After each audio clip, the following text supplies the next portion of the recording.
Drop-top caravans have been with us for as long as anyone can remember, and Eriba is probably the best known and certainly the most distinctive of them all. This is the latest of the breed, the Troll 530, and it really does tick all the Eriba boxes. The styling, which has barely changed in over 50 years, remains broadly the same. It really does look like an Airstream that's shrunk in the wash thanks to its silver sides and exposed rivet heads. The build quality is pretty much the same too, and that's a very good thing. Thump the front panel on this Caravan and it really does feel like it's made from solid metal. And that's not quite so far from the truth, because underneath it has a tubular steel frame, which helps with build quality, rigidity, and makes it a breeze to tow out on the roads. The question is it a good caravan to holiday in for long periods of time? There's only one way to find out. Climb aboard and straight away there's a problem. Only the vertically challenged can actually stand up straight in here. That's not a problem. Simply pull on these catches, lift up the roof, and voila, you've got loads of additional light, space, and importantly, headroom. Best of all though, these flaps on the side skirting allows some of the outside to come inside, but keeps the mosquitoes out. Very clever. A word of warning though, this extended headroom only extends so far, specifically to the end of this back dinette. I can pretty much guarantee you'll bash your head on this bulkhead several times before you remember to duck. And yes, I am speaking from personal experience. Once you're ensconced in this rear dinette though, it really does feel like it's been worth all the effort. That and the slight headache you've probably just incurred. It's very bright and welcoming in here with this fawn upholstery and profusion of 3 large windows.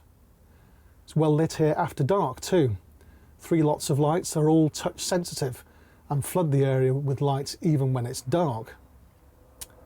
Ultimate lounging capacity is a bit compromised though. It really does feel as though there ought to be additional backrests in the corners. But on the good side, this table is absolutely huge. You can certainly fit 4 people around it at dinner time, and it lifts, folds and slides from side to side to make getting in and out that much easier. You don't need to be a genius to figure out that the Eriba Troll's front dinette is quite a bit smaller than the one at the back. This is very much an area for 2 people only. It can feel just a little hemmed in here at first glance too. There are no side windows, and this washroom wall does make the occupants of this side of the van feel a bit hemmed in. Interestingly though, this is actually a very nice place to be, and it's all down to these trademark front bay windows. They've been a part of the Eriba's design for years and years, and it's not hard to see why. They open up a simply huge amount of space, and they look great. There are a couple of other nice little surprises in here too. We weren't expecting to find a PowerPoint in here, for instance. And these bulkhead storage bins are big enough to hold all manner of books, magazines and newspapers. In a caravan as small as this, you'd rather expect the resident chef to feel a bit short-changed, but in reality, nothing could be further from the truth. Admittedly, worktop space is a little on the short side, even with this nifty little flap brought into play, and there's certainly no room for an oven or a grill. There is, however, room for a 2-burner hob, and it gets spark ignition as well. And we do love this charmingly retro Dometic fridge, which can hold 70 litres and even has a box freezer fitted too. Storage space is good in here too. These roof lockers are almost completely clutter-free.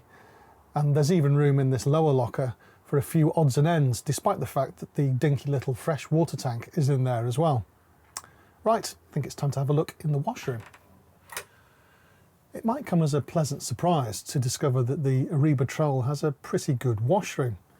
Okay, it's a little bit small in there, but it really does have all the essential kit. There's a bench-type loo, the wash basin tap doubles as a shower riser, and even the shower tray is a very good size.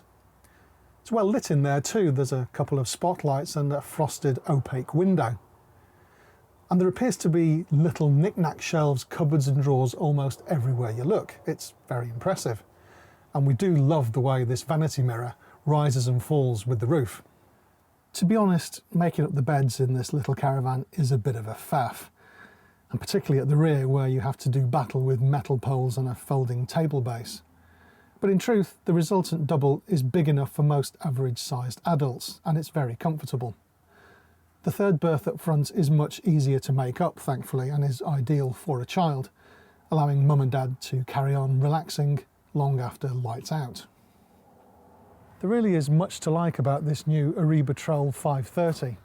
It's beautifully made and engineered, looks the business, and with the right tow car should be a breeze to tow out on the roads too. It's surprisingly grown up inside as well, with its proper washroom, good kitchen and spacious front and rear dinettes. There are, however, a couple of issues. That tubular steel frame we mentioned earlier does rather pile on the weight. This little caravan in fact weighs 1,300 kilograms all in, although it does have a very generous payload allowance. And there is another elephant in the room, and frankly there's no easy way of putting this, so I'll just come right on out with it. This little caravan costs, as near as makes no difference, £19,600. By any stretch of the imagination, that's an awful lot of money for quite a small caravan. However, here's the rub. What you're paying for here is engineering excellence throughout, with no compromise, not marketing fluff. If you can look past the price, and admittedly that might be difficult, this really is a superb little caravan.